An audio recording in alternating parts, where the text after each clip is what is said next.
अस्सलामु अलैकुम वरहमतुल्लाहि वबरकातुहू। आज हम हज के बारे में कुछ अहम बातें करेंगे। हज इस्लाम के 5 बुनियादी अरकान में से एक है और हर साहिब इस्तिताअत मुस्लिम मर्द व औरत पर जिंदगी में एक बार फर्ज है।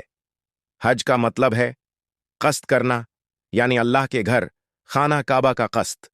कुरान पाक में अल्लाह ताली फरमाते हैं, वलिल्लाहि अलैहिन्नासि हिज्जुल बैति मन इस्तता इलैहि सबीलन, सूरह आले इमरान आयत 97।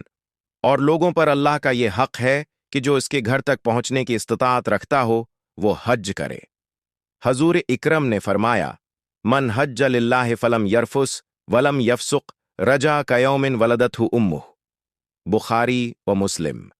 जिसने अल्लाह के लिए हज किया, न कोई फहश बात की और न कोई गनाह, तो वो ऐसे लौटता है जैसे आज ही मां के पेट से पैदा हुआ हो।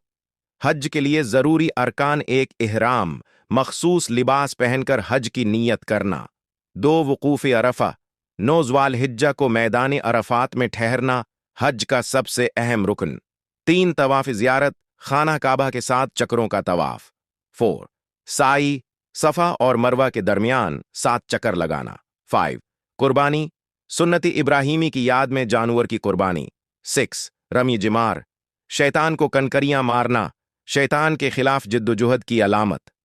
हज हमें इत्तिहाद, मुसावात, सब्र, कुर्बानी और अल्लाह से वाबस्तगी सिखाता है। दुनिया भर के मुसलमान बगैर किसी फ़र्क के एक ही लिबास में, एक ही मकाम पर, एक ही मकसद के लिए जमा होते हैं, सिर्फ अल्लाह की रिज़ा के लिए। हज महज एक इबादत नहीं बल्कि एक रूहानी इनक़िलाब है।